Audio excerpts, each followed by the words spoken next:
വിപണിയിൽ ആവേശമില്ല. വിദേശ സൂചനകൾ നെഗറ്റീവ്. ഡോളർ ഉയർന്നു തന്നെ. യുഎസ് പലിശ കുറച്ചില്ല. ക്രൂഡ് ഓയിലും സ്വർണവും താഴുന്നു.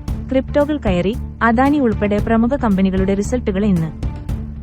ബജറ്റ് അടുക്കും തോറും വിപണിയിൽ അനിശ്ചിതത്വം കൂടുകയാണ്. ചാഞ്ചാട്ടവും. ഇന്ന് ജനുവരി F&O കോൺട്രാക്റ്റുകളുടെ കാലാവധി ആകുന്നതും വിപണിയെ വിളിക്കാം. അമേരിക്കൻ കേന്ദ്ര ബാങ്ക് ആയ ഫെഡ് പലിശ നിരക്കിൽ മാറ്റം വരുത്താത്തത് വിപണി പ്രതീക്ഷിച്ചത് തന്നെയാണ്. കമ്പനി റിസൾട്ടുകൾ നിരാശാജനകമായ വളർച്ചയെ കാണിക്കുന്നുള്ളൂ. വിദേശികൾ വിൽപ്പന തുടരുകയും ചെയ്യുന്നു. ഡോളർ സൂചിക ഉയർന്നു തുടരുന്നത് രൂപയെ ദുർബലമാക്കുന്നു. ക്രൂഡ് ഓയിൽ വില സാവധാനമാണെങ്കിലും താഴുന്നുണ്ട്. ഡെറിവേറ്റീവ് വിപണിയിൽ ഗിഫ്റ്റ് നിഫ്റ്റി ബുധനാഴ്ച രാത്രി 23,113.00 ക്ലോസ് ചെയ്തു. ഇന്ന് രാവിലെ 23,153 കയറി. ഇന്ത്യൻ വിപണി ഇന്നു ചെറിയ നേട്ടത്തിൽ വ്യാപാരം തുടങ്ങുമെന്നാണ് ഇതിലെ സൂചന. വിദേശ വിപണി. യൂറോപ്യൻ വിപണികൾ ബുധനാഴ്ച നല്ല നേട്ടത്തിൽ അവസാനിച്ചു. ഡയമലർ ട്രക്സും വോൾവോയും പ്രതീക്ഷയേക്കാൾ മെച്ചമായ റിസൾട്ട് പ്രസിദ്ധീകരിച്ചു. ഡച്ച് ചിബ് നിർമ്മാണ കമ്പനിയുടെ ബിസിനസ്സും മികച്ച വളർച്ച കാണിച്ചു. ഫെഡിന്റെ പണനയ കമ്മിറ്റി യോഗം തുടങ്ങി. തീരുമാനം വ്യാഴാഴ്ച പ്രഖ്യാപിക്കും. ഇത്തവണ നിരക്ക് കുറയ്ക്കുകയില്ലെന്ന പൊതുനിഗമനം സാവധാനം മാറുന്നുണ്ട്. പ്രസിഡന്റ് ട്രംപിന്റെ സമ്മർദ്ദതന്ത്രങ്ങൾ ഫലിക്കുമെന്ന് ചിലരെങ്കിലും കരുതുന്നു. ആഡംബര വസ്തുക്കൾ വിൽക്കുന്ന LVMHും കുറിഞ്ഞും താഴ്ചയിലായി. പലിശ നിരക്കിൽ മാറ്റം വരുത്താതെ യുഎസ് ഫെഡറൽ റിസർവ് ഫെഡ് ഇന്നലെ പണനയ അവലോകനം നടത്തിയത് വിപണിയിൽ കാര്യമായ ചലനമുണ്ടാക്കിയില്ല. വിപണി പ്രതീക്ഷിച്ചിരുന്നത് അതാണ്. മറ്റു കാര്യങ്ങൾ ഭദ്രമായെങ്കിലും വിലക്കയറ്റം ഉയർന്നു നിൽക്കുകയാണെന്നു ഫെഡ് വിലയിരുത്തി. പ്രസിഡന്റ് ഡൊണാൾഡ് ട്രംപിന്റെ സമ്മർദ്ദത്തിനു വഴങ്ങാതിരുന്നതുവഴി ഫെഡ് ചെയർമാൻ ജെറോം പവൽ ഫെഡിന്റെ സ്വാതന്ത്ര്യം ഉയർത്തിപ്പിടിച്ചു. ട്രംപിന് അത് തീരെ ഇഷ്ടമായില്ല. ഫെഡ് ആണ് വിലക്കയറ്റത്തിനു കാരണക്കാർ എന്നു ട്രംപ് കുറ്റപ്പെടുത്തി. ചൈനയിലേക്ക് എൻവിഡിയ ചിപ്പുകളും ജിപിയുകളും കയറ്റുമതി ചെയ്യുന്നതിന് നിയന്ത്രണം കൊണ്ടുവരുമെന്നു ട്രംപ് ഭരണകൂടം സൂചിപ്പിച്ചത് എൻവിഡിയ ഓഹരിയെ 4% താഴ്ത്തി. ഈയാഴ്ച ഓഹരിയുടെ നഷ്ടം 13%. ക്ലൗഡ് ബിസിനസിൽ നഷ്ടം കൂടിയതും അടുത്ത പാദം മോശമാകുമെന്ന മുന്നറിയിപ്പും മൈക്രോസോഫ്റ്റ് ഓഹരിയെ 5% താഴ്ത്തി. പ്രതീക്ഷയേക്കാൾ മികച്ച നാലാം പാദ ലാഭം IBM ഓഹരി 10% ഉയരാൻ കാരണമായി. ടെസ്ല റിസൾട്ട് മോശമായെങ്കിലും ഓഹരി 4% ഉയർന്നു. വാഹന വിൽപ്പനയിലെ വരുമാനം 8% താഴ്ന്നു. മെറ്റ പ്ലാറ്റ്ഫോഴ്സ് വിറ്റുവരവ് 21ഉം ലാഭം 49% കുതിച്ച് നിഗമനങ്ങളെ മറികടന്നു. ഓഹരി ഉയർന്നു. ബുധനാഴ്ച ഡൌ ജോൺസ് സൂചിക 136.83 പോയിന്റ് 0.31% താഴ്ന്ന് 44,713.52 ക്ലാസ് ചെയ്തു. S&P 500 സൂചിക 28.39 പോയിന്റ് 0.47% നഷ്ടത്തോടെ 6039.31 നാസ്ഡാക്ക് സൂചിക 101.26 പോയിന്റ് 0.1% താഴ്ന്ന് 19,632.32 ക്ലോസ് ചെയ്തു. US ഫ്യൂച്ചേഴ്സ് ഇന്ന് കയറ്റത്തിലാണ്.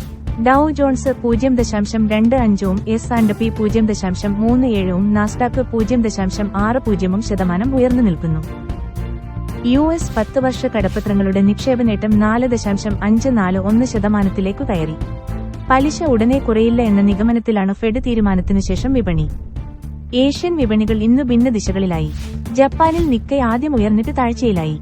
ഓസ്ട്രേലിയൻ വിപണി 0.40% നേട്ടത്തിലാണ്.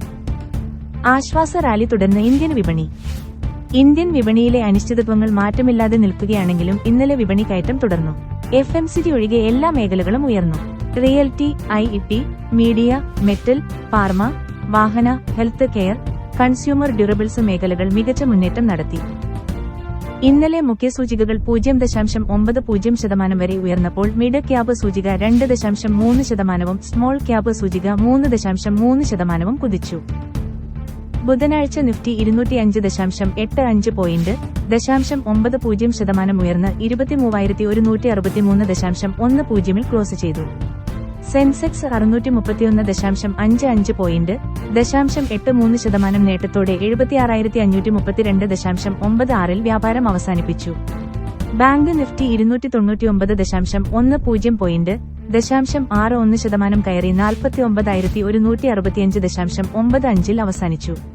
മിഡ് ക്യാപ് സൂചിക 2.31%, 1189.40 പോയിന്റ് ഉയർന്ന് 52,718.85 സ്മോൾ ക്യാപ് സൂചിക 3.32%, 532.05 പോയിന്റ് കുതിച്ച് 16,540.55 ക്ലോസ് ചെയ്തു.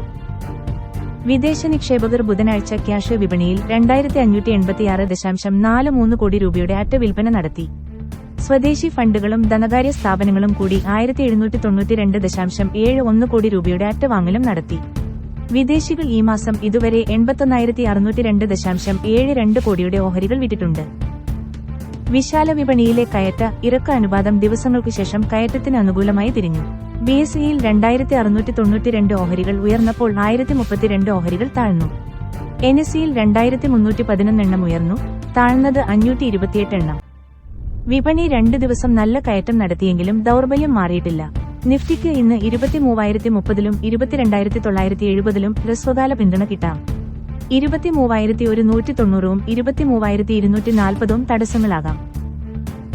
റിസൾട്ടുകൾ: അദാനി എന്റർപ്രൈസസ്, അബാവി ports, L&T, Bajaj finserv, GAIL, PB fintech, BEL, Biocon, Dabur, Jindal steel, Kalyan jewellers, doctor Lal pathlabs, Navin fluorine, Prestige estates തുടങ്ങിയവ ഇന്ന് മൂന്നാം പാദ റിസൾട്ട് പുറത്തിറക്കും.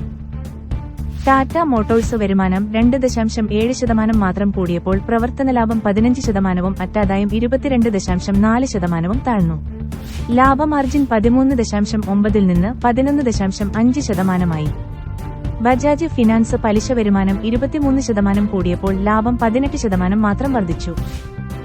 വരുമാനം 4.4% കുറഞ്ഞപ്പോൾ JK പേപ്പർ അറ്റാദായം 73% ഇടിഞ്ഞു. വരുമാനം 24.7% വർദ്ധിച്ചപ്പോൾ ബ്രിഗേഡ് എന്റർപ്രൈസസ് അറ്റാദായം 222% കുതിച്ചു. ക്വെസ് കോർപ്പറേഷന്റെ വരുമാനം 14%-ഉം ലാഭം 34%-ഉം വർദ്ധിച്ചു. റെയ്മണ്ട് മൂന്നാം പാദ വരുമാനം 40.6-ഉം ലാഭം 74.8% വർദ്ധിപ്പിച്ചു. സ്വർണം താഴോട്ട്. പലിശനിരക്ക് മാറ്റാത്ത ഫെഡ് തീരുമാനം സ്വർണത്തെ അല്പം താഴ്ത്തി. ബുധനാഴ്ച സ്വർണം ഔൺസിന് $5.20 താഴ്ന്ന് 2,758.80 ക്ലോസ് ചെയ്തു. ഇന്ന് രാവിലെ വില $2,760 കയറി. കേരളത്തിൽ ബുധനാഴ്ച സ്വർണവില പവന് 680 രൂപ വർദ്ധിച്ച് 60,760 രൂപ എന്ന റെക്കോർഡ് കുറിച്ചു. വെള്ളിവില ഔൺസിന് $30.83 കയറി. രൂപ താഴ്ചയിൽ. ഡോളർ സൂചിക ഉയർന്നു നിൽക്കുന്നു. ഫെഡ് പലിശ കുറക്കാത്തതിൽ അതൃപ്തി പ്രകടിപ്പിച്ച പ്രസിഡന്റ് ട്രംപ് ഇനി എന്തു ചെയ്യുമെന്നതിനെ ആശ്രയിച്ചിരിക്കുന്നു ഡോളറിന്റെ തുടർനീക്കം.